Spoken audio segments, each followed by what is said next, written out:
Hello student, इस video में हम लोग क्लास 10th एनसीईआरटी साइंस के इलेक्ट्रिसिटी चैप्टर को पढ़ेंगे।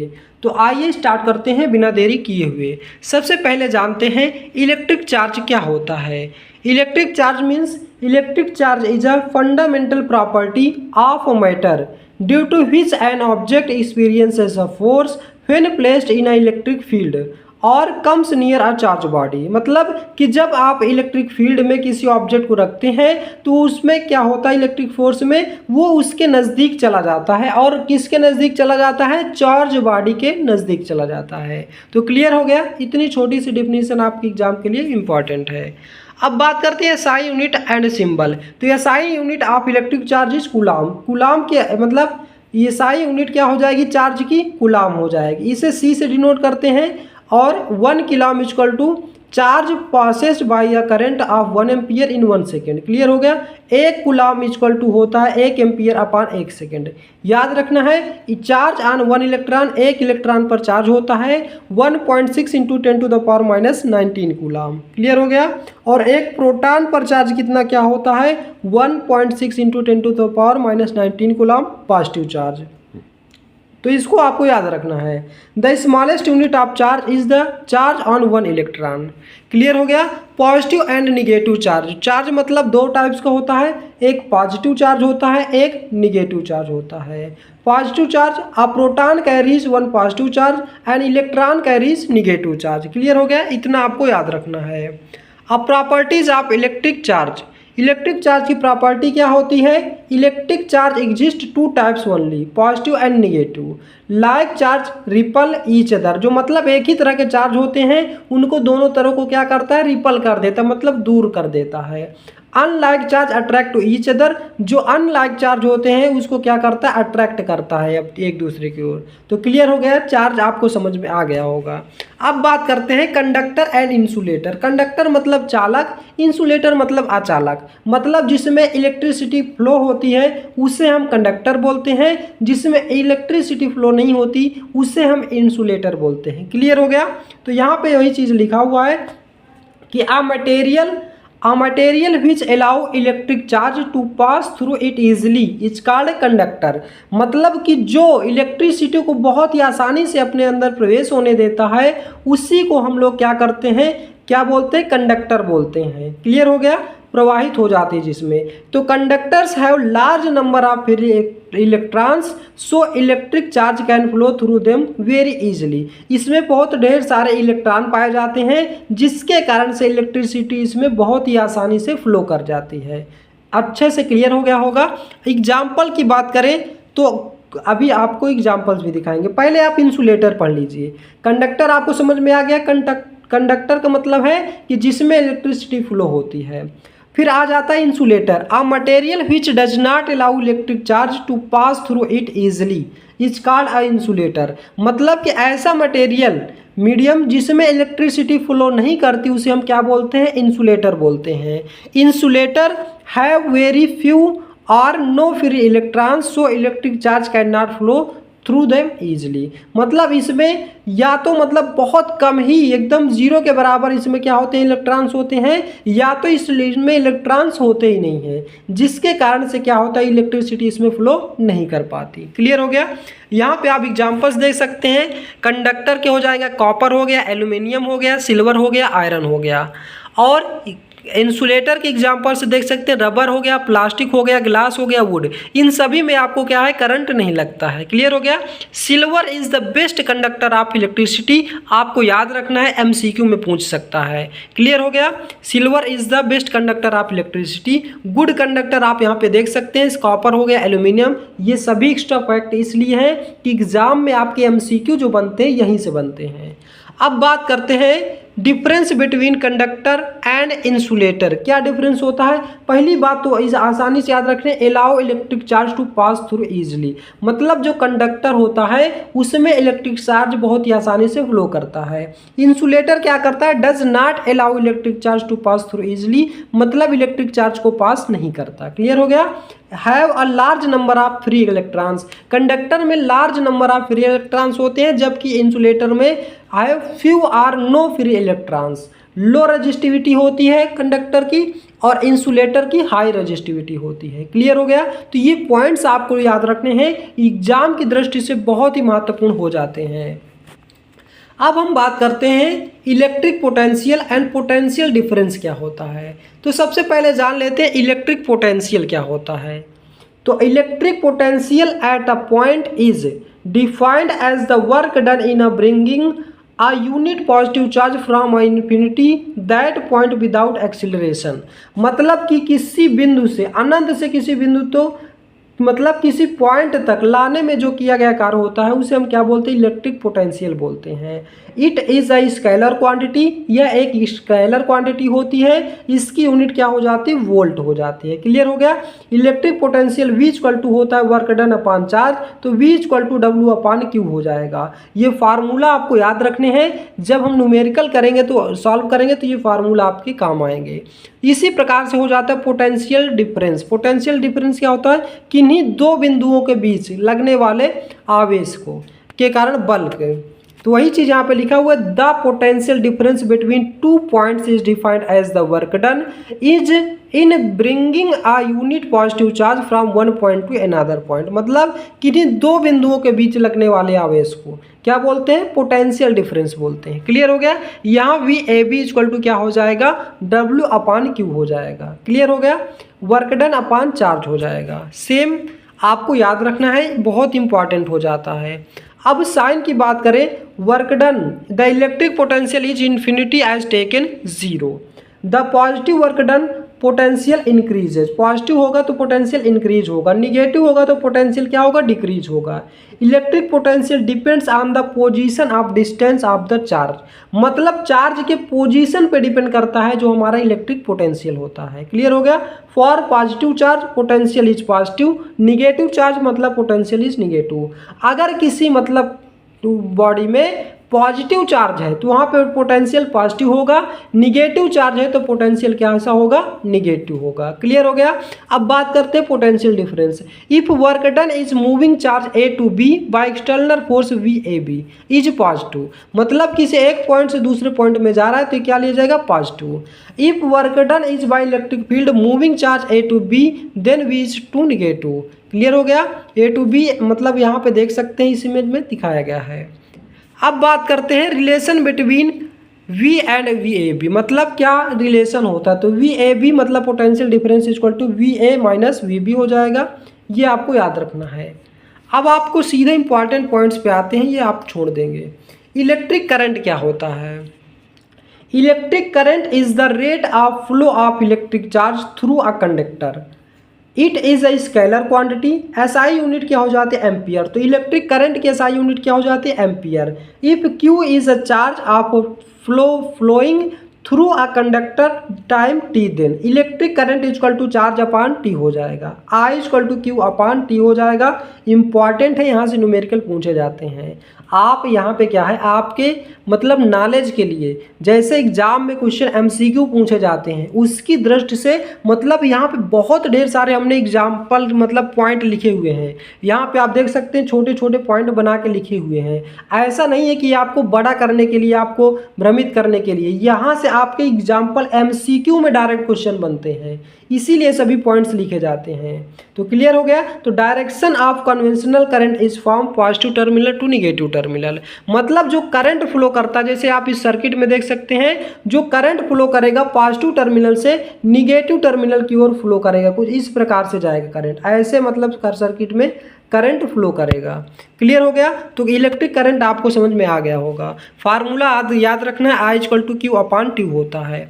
अब बात करते हैं अमीटर क्या होता है। तो an ammeter is an instrument use to measure a electric current in a circle, मतलब किसी सर्किट में करंट, इलेक्ट्रिक करंट को मेजर कौन करता है? अमीटर करता है। ठीक। It is always connected in series, जब भी इसको मतलब एमीटर को कनेक्ट करेंगे ये सीरीज में कनेक्ट करेंगे। क्लियर हो गया? एक के बाद एक कनेक्ट करते जाएंगे, सीरीज एंड पैरेलल अभी आपको आगे मिलेगा। क्लियर हो गया? It has very low resistance, इसका बहुत लो रेजिस्टेंस होता है। एसआई यूनिट हो जाएगी एम्पियर। तो एम्पियर, एमीटर की एसआई एम्पियर क्या मतलब एसआई यूनिट क्या हो जाएगी? एम्पियर हो जाएगी। क्लियर हो गया। अब बात करते हैं वोल्ट मीटर की। आपके घरों में लगा रहता है, जो आप ये स्टार्टर लग देखते हैं उसमें वोल्ट मीटर अमीटर दोनों लगे रहते हैं। तो अब volt meter is an instrument use to measure a potential difference between the 2 points in a circuit. मतलब किसी सर्किट में 2 पॉइंट्स के बीच के पोटेंशियल डिफरेंस को बताने का काम कौन करता है? वोल्ट मीटर करता है। It is always connected in parallel. Clear हो गया। एमीटर किसमें कनेक्ट होता है? सीरीज में। एंड वोल्ट मीटर कनेक्ट होता है पैरेलल में। It has very high resistance. इसका बहुत हाई रेजिस्टेंस होता है। एसआई यूनिट क्या हो जाएगी? वोल्ट हो जाएगी। क्लियर हो गया। ये सभी के सभी पॉइंट्स आपको याद रखने हैं। एक एक पॉइंट से आपके एग्जाम में क्वेश्चन पूछे गए हैं। अब बात करते हैं हम इलेक्ट्रिक सर्किट क्या होती है। Electric circuit, An electric circuit is a closed and continuous path in which electric current flow। मतलब एक प्रकार की ये क्लोज सर्किट होती है जिसमें इलेक्ट्रिक करंट पास होती है। और अभी हमने क्या बताया आपको, जो हमारी करंट फ्लो करेगी पॉजिटिव टर्मिनल से निगेटिव टर्मिनल की ओर जाएगी। क्लियर हो गया। और it consist of source of electric energy connecting wires and other components such as resistance, ammeter, switch, volt metre.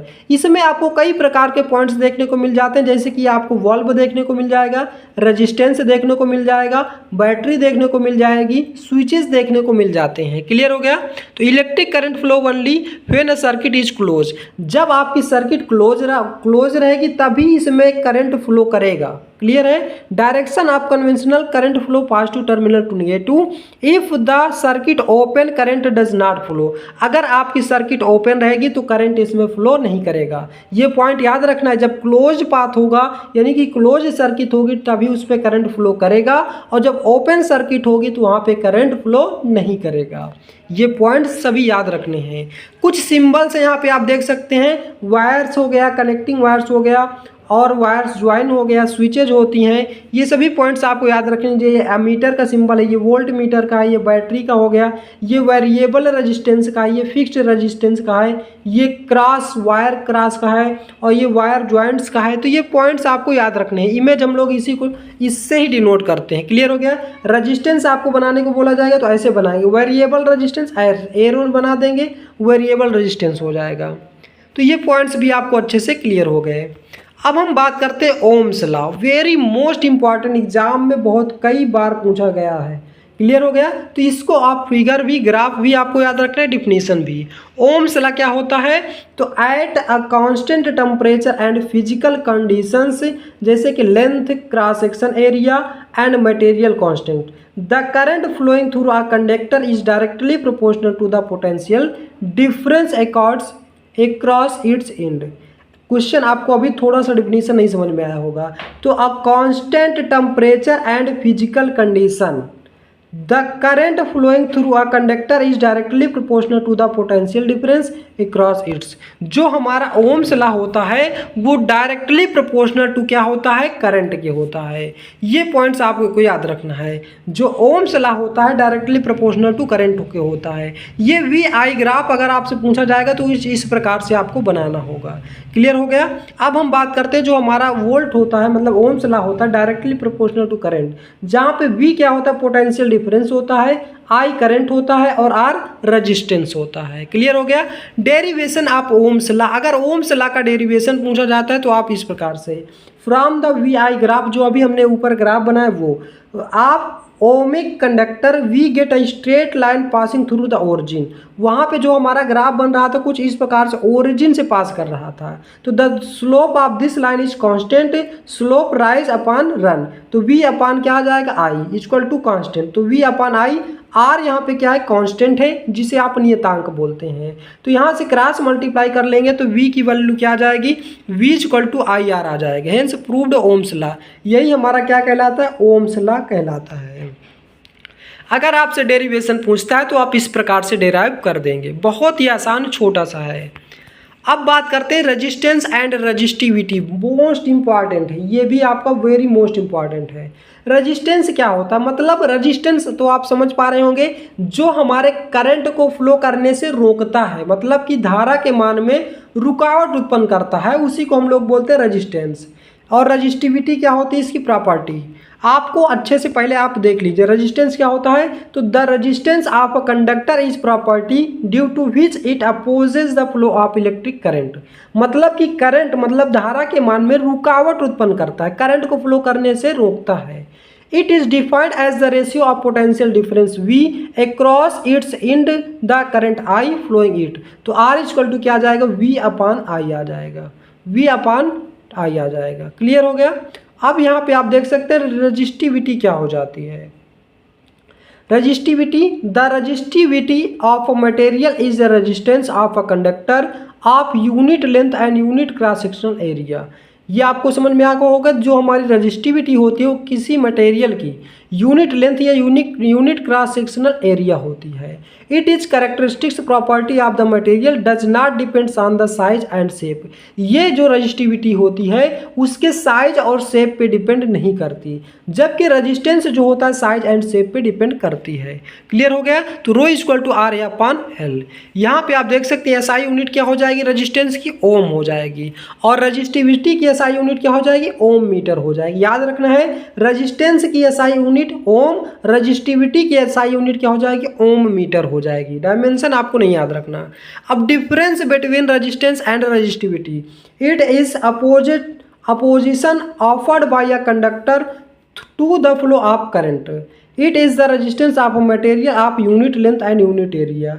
It's depends on length area cross sectional, मतलब जो हमारा रेजिस्टेंस होता है वो लेंथ एरिया और क्रॉस सेक्शन एरिया या material और temperature पे डिपेंड करता है, जबकि हमारा रजिस्टिविटी इन सभी चीज़ों पे डिपेंड नहीं करता है। बस इतनी पॉइंट्स आपको याद रखनी है। SI यूनिट रेजिस्टेंस का ओम और रजिस्टिविटी का SI यूनिट क्या हो जाएगा, ओम मीटर हो जाएगा। क्लियर हो गया। ये पॉइंट्स आपको याद रखने हैं। अब बात करते हैं combination of resistance. Combination of resistance मतलब रेजिस्टेंस को आप किस प्रकार से ऐड कर सकते हैं, जोड़ सकते हैं। तो दो प्रकार के हो जाते हैं। ये हमारा एक सीरीज हो जाता है, एक पैरेलल। सीरीज का मतलब है एक सीधा सीधा लगा दीजिए रेजिस्टेंस। अभी आपको इमेज में दिखेगा, पहले डिफिनीशन क्लियर कर लीजिए। Series and parallel. तो सीरीज क्या हो जाती है definition, when two or more resistance are connected one after another in such a way that current has only one path of flow. Combination is called series combination. मतलब कि इस प्रकार से अगर हम रेजिस्टेंस को ऐड कर देते हैं तो इसी को हम लोग सीरीज कम्बिनेशन बोलते हैं। क्लियर हो गया। लेकिन पैरेलल कम्बिनेशन क्या होता है, when two or more resistances are connected across the same two points or terminal. Terminal का मतलब होता है विभाजित हो जाना। जैसे यहाँ पे एक के बाद एक जुड़े हुए हैं, यहाँ पे एक के बाद एक नहीं जुड़े रहेंगे, डिवाइड्स हो जाएंगे। So that the current has more than one path flow, the combination is called parallel combination. मतलब इसमें करंट डिवाइड्स हो जाता है। यहाँ पे आप देख सकते हैं in series combination current flow through the very easy every resistance. सभी मतलब same current flow the every resistance, मतलब इनमें जो करंट फ्लो करेगा सेम रेजिस्टेंस में, मतलब सेम करंट फ्लो करेगा। मतलब जैसे इसमें 5 एम्पियर की करंट फ्लो हो रही है, इसमें भी 5 एम्पियर की करंट फ्लो होगी, इसमें भी 5 एम्पियर की। लेकिन अगर हम बात करें पैरेलल की तो इसमें डिवाइड हो जाती है। इसमें 5 की फ्लो होगी तो हो सकता है इसमें 3 की हो सकता है इसमें 2 की हो। क्लियर हो गया। मतलब इसमें क्या होता है, potential difference across the every resistance. Potential difference इसमें सेम होता है, इसमें करंट सेम होता है। करंट गेट्स डिवाइडेड, इसमें करंट डिवाइड कर जाता है, इसमें पोटेंशियल डिफरेंस डिवाइड होता है। क्लियर हो गया। तो बस आप ये पॉइंट्स याद रखने जो दोनों बॉक्स में बहुत इंपॉर्टेंट है। इसमें जो सीरीज में क्या होता है, मतलब करंट सेम रहता है, वोल्टेज पोटेंशियल डिफरेंस मतलब डिवाइड्स हो जाता है, और पैरेलल वाले में करंट डिवाइड्स हो जाता है, पोटेंशियल मतलब जो पोटेंशियल डिफरेंस होता है वो सेम रहता है। क्लियर हो गया, याद रखना है। अब हम बात करते हैं derivation of equivalent to resistance, series combination का डेरिवेशन एंड पैरेलल कम्बिनेशन का। तो यहाँ पे आप देख सकते हैं, पहले आप सीरीज और कम्बिनेशन को दोनों एक साथ देखते चलिए। यहाँ पे लिखा हुआ consider the 3 resistance R1 R2 R3 connected in series across a battery of potential V। यहाँ पे देखिए मतलब 3 resistance R1 R2 R3 series में कनेक्ट किए गए हैं, जिसका वोल्टेज मतलब क्या है, बैटरी वोल्ट मीटर है, I एम्पियर की इसमें करंट फ्लो हो रही है। इसी प्रकार से आप पैरेलल वाले में देखेंगे, इसमें 3 रेजिस्टेंस पैरेलल कॉम्बिनेशन में मतलब ऐड किए गए हैं। इसमें भी V वोल्ट की बैटरी लगी हुई है, I एम्पेयर की करंट फ्लो हो रही है। तो इतना आपको अच्छे से समझ में आ गया होगा। इमेज भी आपने अच्छे से देख लिया, इतना आप बनाएंगे। अब डेरिवेशन बोल रहा है यहाँ पे, in series combination the same current I flow the each resistance. वही बात लिखा है जो अभी हमने प्रॉपर्टी पढ़ा है। हमने क्या पढ़ा प्रॉपर्टी में? करंट सभी रेजिस्टेंस पे सेम रहेगा, पोटेंशियल डिफरेंस डिवाइड्स हो जाएगा। और हमने इसमें क्या पढ़ा है? करंट डिवाइड हो जाएगा, पोटेंशियल डिफरेंस सेम रहेगा। तो वही बात यहाँ पे लिखी हुई है। अब बात करते हैं ओम्स लॉ। ओम्स लॉ भी हमने क्या पढ़ा? V equal to I R हो जाता है। यहाँ पे voltage V1 I R1, current तो सेम रहेगा तो R1 हो जाएगा, R2 हो जाएगा। रेजिस्टेंस डिवाइड हो जाता है तो R1 R2 हो जाएगा। तो V इक्वल टू क्या हो जाएगा? V1 plus V2 plus V3। बस आप इसको मतलब सॉल्व कर लेंगे, I यहाँ से कॉमन ले लेंगे, V इक्वल टू IR हो जाता है। ये आपका प्रूफ हो जाएगा। इसी प्रकार से इस साइड आप देखेंगे, सेम इसी तरह से यहाँ पे है। V equal to I1 equal to क्या हो जाता है? V अपान R1 V अपान R2। यहाँ से क्या करते हैं? वोल्टेज को कॉमन ले लेते हैं, तो यहाँ से क्या आ जाएगा? ये R1 R2 को R1 R2 R3 को क्या डिसाइड किए? RP डिसाइड कर दिए। और इसी तरह से इधर हमने क्या किया? RS डिसाइड कर दिया। RS का मतलब सीरीज, RP का मतलब हो जाता है पैरेलल। क्लियर हो गया? तो इस प्रकार से आपका ये मतलब प्रूफ हो जाता है। मतलब ये आपको फार्मूला याद रखना है। आपको अगर कोई सीरीज में मतलब रेजिस्टेंस ऐड करना है तो RS इक्वल टू क्या करेंगे? R1 plus R2 plus R3, मतलब जितने रेजिस्टेंस रहेंगे उसको इस प्रकार से ऐड करते चले जाएंगे। इसी प्रकार से आपसे अगर पैरेलल में ऐड करने को बोलता है तो 1 upon RP equal to 1 upon R1 plus 1 upon R2 plus 1 upon R3। ये फार्मूला आपको दोनों याद ही रहने चाहिए, क्योंकि यहाँ से 100% न्यूमेरिकल, ऐसा कोई ईयर ना हो जहाँ पे न्यूमेरिकल नहीं पूछता। तो एटलीस्ट अगर डेरिवेशन आप भूल जाते तो ये फार्मूला दोनों आपको याद रखने हैं। अब बात करते हैं इलेक्ट्रिकल एनर्जी आर वर्क। क्या होती है electrical energy? We know that potential difference between 2 points in electric circuit is the amount of work done in carrying in unit charge from one point to another in an electric field. If W is the amount of work done in carrying Q charge from one point to the another point in electric field, such as V is the potential difference, तो V equal to क्या आ जाएगा? W upon Q आ जाएगा, या V equal to W equal to V Q आ जाएगा। Electrical, बस आप फार्मूला इसको याद रखनी, डिफिनीशन इसकी आपसे कभी नहीं पूछी जाएगी। क्लियर हो गया? अगर डिफिनीशन पूछी जाती तो आप इस प्रकार से लिख सकते हैं, electric work done is said to be done when the charge flow through a conductor at some potential difference। Clear हो गया? अब बात करते हैं unit of electrical work done. आप यहाँ से कुछ ना करिए, आप यहाँ से कुल मिला का फार्मूला याद करते चलिए। V equal to W equal to V Q हो जाता है, W equal to V I T हो जाता है, V equal to I R हो जाता है, W equal to I square R T हो जाता है, I equal to V upon R, ये वही फार्मूला है, W equal to V square upon R into T. ये सभी केवल यहाँ से आपको फार्मूले याद रखना है बस। Q equal to I T होता है। क्लियर हो गया? यहाँ से आप केवल फार्मूला याद रखेंगे बस। अब बात करते हैं हीटिंग एलिमेंट। हीटिंग एलिमेंट क्या होते हैं? तो आपके जैसे घरों में ठंडियों में आप यूज करते हैं हीटर, रूम हीटर लगाते हैं, इसी को बोलते हैं मतलब हीटिंग एलिमेंट्स। आप कपड़े मतलब पानी गर्म करने के लिए इस प्रकार का लगा लेते हैं, तो ये आपका क्या है? हीटिंग एलिमेंट्स है। तो heating elements are made of high resistance alloy, when current pass through them that they get hot and produced heat. मतलब ये जो मतलब हीटिंग एलिमेंट्स होते हैं बहुत हाई रेजिस्टेंस होता है इसमें, और ये इसमें नाइक्रोम की एलॉय मतलब नाइक्रोम की वायर लगी होती है, स्प्रिंग, और ये क्या करता है? जैसे इसमें करंट पास करता है ये हीट होना चालू कर देते हैं। Use in electric heater, electric iron, ये सभी में यूज करते हैं। वर्किंग क्या होता है? Current pass through in the nichrome wire. इसमें कौन सी वायर लगी होती है? नाइक्रोम की। अगर आपसे पूछा जाए रूम हीटर या हीटर में किस प्रकार की वायर लगी होती है? नाइक्रोम वायर लगी होती है। Due to high resistance more heat produce, resistance high होता है इसीलिए यहाँ पे हाई हीट प्रोड्यूस होती है। This heat is use to heating purpose, इसका यूज हम हीटिंग पर्पज के लिए करते हैं, ज़्यादातर ठंडियों में करते हैं। इलेक्ट्रिक वाल्व क्या होता है? An electric valve contains the thin tungsten filament. यहाँ पे जो ये फिलामेंट बना होता है किसका बना होता है? टंगस्टन का। पूछा जाता है, ये पॉइंट्स याद रखना है, हल्के मत लीजिएगा, ये एक पॉइंट आपके इंपॉर्टेंट है। जो अगर डायरेक्ट आप पूछेगा जो वाल्व होता है उसमें स्प्रिंग किस फिलामेंट का बना होता है, तो क्या बताएंगे? टंगस्टन फिलामेंट का। ये भी क्या होता है? हाई रेजिस्टेंस होता है। When the current pass through the filament it becomes white hot or starts glowing produce light. मतलब कि जब इस पे करंट फ्लो करता है तो ये मतलब वाइट होता जाता है, मतलब तो इस लाइटिंग होता जाता है और प्रकाश निकलती है। इसमें इलेक्ट्रिक बल्ब हो गया, ट्यूब लाइट हो गया, सर्च लाइट हो गया, डिकोवेटर लाइट्स हो गए, एलईडी लाइट हो गए, इन सभी में यूज करते हैं। वर्किंग कैसे काम करता है? Current pass through the thin filament, इस थिन फिलामेंट में क्या करता है? करंट पास करता है। ड्यू टू हाई रेजिस्टेंस के होने के कारण filaments gets red or hot, red होता है या हॉट होता है, गर्म होता है। At very high temperature it emits bright light, और बहुत हाई टेम्परेचर होने के कारण ये क्या करता है? चमकदार लाइट को उत्पन्न कर देता है। बात करते हैं फ्यूज। फ्यूज क्या काम करता है? आपके गाड़ी में भी फ्यूज लगा रहता है, इसी प्रकार से आपके घरों में फ्यूज लगाए जाते हैं। क्यों लगाए जाते हैं? ताकि आप शॉर्ट सर्किट से बच सकें। क्लियर हो गया?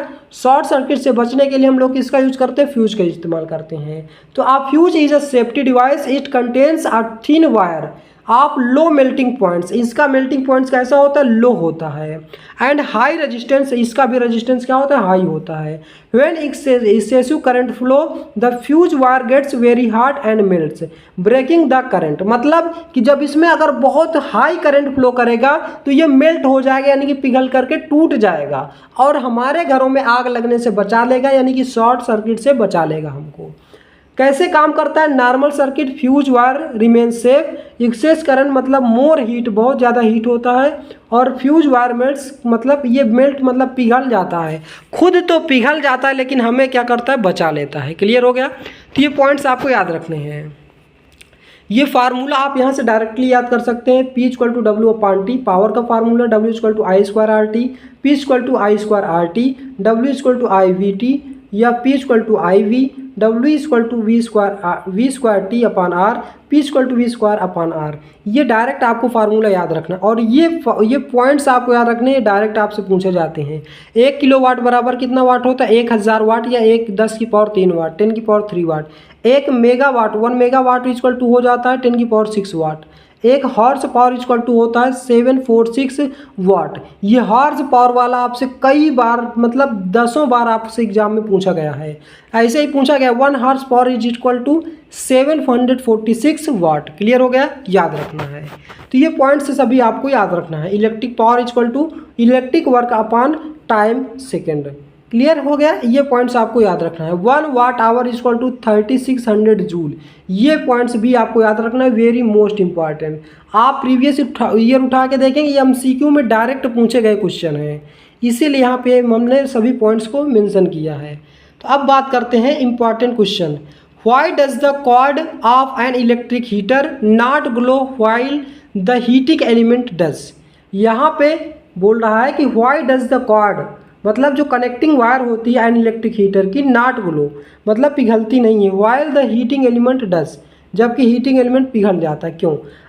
The connecting wire has very low resistance. जो कनेक्टिंग वायर होता है इसकी बहुत लो रेजिस्टेंस होती है। So very little heat produced in, मतलब इसमें इसलिए बहुत कम हीट प्रोड्यूस होती है। The heating element has high resistance, जो ये हीटिंग एलिमेंट होता है रेजिस्टेंस होता है, जैसे नाइक्रोम की वायर हो गया, टंगस्टन हो गया, इसकी बहुत हाई रेजिस्टेंस होती है। So it produced more heat becomes red, इसीलिए इसमें बहुत ज़्यादा हीट प्रोड्यूस होती है, ये रेड हो जाता है। क्लियर हो गया? मतलब कि जो वायर होती है आपकी नहीं पिघलती क्योंकि ये लो रेजिस्टेंस की होती है, और इसकी क्या होती है? हाई रेजिस्टेंस होती है, इसलिए हीट हो जाती है। अब बात करते हैं why is an electric energy distributed in parallel. कह रहा है कि पैरेलल में इलेक्ट्रिक एनर्जी कैसे बट जाती है, डिस्ट्रीब्यूट हो जाती है। तो an electrical appliances are connected in parallel so that each appliances get the same supply voltage, can switches are on or off independently without affecting others. मतलब कि जब आपकी स्विच ऑन रहेगी तो उसमें क्या है कि वोल्टेज जो है सभी में सेम जाएगा, इसीलिए क्या होता है ये मतलब डिवाइड्स हो जाता है। अब हम बात करते हैं थर्ड क्वेश्चन की। Why is electric energy not distributed in series. कह रहा है कि सीरीज में इलेक्ट्रिक एनर्जी डिस्ट्रीब्यूट क्यों नहीं होती। अभी हमने सीरीज एंड पैरेलल पढ़ा, वहाँ पे हमने करंट्स डिवाइड्स होता है, करंट नहीं डिवाइड्स होता, वोल्टेज डिवाइड्स होता है, ये सभी पढ़े थे। उसी कॉन्सेप्ट से ये क्वेश्चन पूछे जा रहे हैं। तो electrical appliances are not connected in series because the supply of voltage gets divided and if one appliances fills the whole circuit, मतलब इसमें करंट सेम रहती, वोल्टेज डिवाइड हो जाता है, इसी कारण से यह ऐसा होता है, इलेक्ट्रिक एनर्जी नॉट डिस्ट्रीब्यूटेड नहीं होती। तो क्लियर हो गया, ये सभी पॉइंट्स आपके क्लियर हो जाए होंगे। इसी के साथ ये थ्योरी का पोर्शन आपका इलेक्ट्रिसिटी का कंप्लीट होता है। गारंटी है दोस्तों, आप कोई भी पेपर उठा के देख लीजिए, इससे बाहर, इतने कॉन्सेप्ट से ज़्यादा बाहर आपके थ्योरी से कोई भी क्वेश्चन नहीं पूछे गए हैं। अब रही बात न्यूमेरिकल की, न्यूमेरिकल हम लोग नेक्स्ट वीडियो में करेंगे, क्योंकि अगर इसी में करेंगे तो सब खिचड़ी हो जाएगा। यहाँ से आप क्या करिए, पूरे थ्योरी को, पूरे चैप्टर के कॉन्सेप्ट को समझिए और नोट्स बना लीजिए, पूरे हैंड्स रिटन नोट्स आप इसी तरह से बना लीजिए। उसके बाद हम लोग इसके नेक्स्ट वीडियो में इसके कंप्लीट चैप्टर्स यानी कि प्रीवियस ईयर क्वेश्चन न्यूमेरिकल्स को सॉल्व करेंगे। कठिन से कठिन क्वेश्चन, सर्किट वाले क्वेश्चन आप आसानी से कर पाएंगे। तो दोस्तों वीडियो आपको कैसा लगा, इसका जवाब आप हमें कमेंट बॉक्स में देंगे। यदि आप हमारे चैनल पर नए हैं तो चैनल को सब्सक्राइब करें, वीडियो को लाइक करें और ज़्यादा से ज़्यादा शेयर करें। आज का वीडियो बस यहीं तक, मिलते हैं नेक्स्ट वीडियो में। जय हिंद, जय भारत।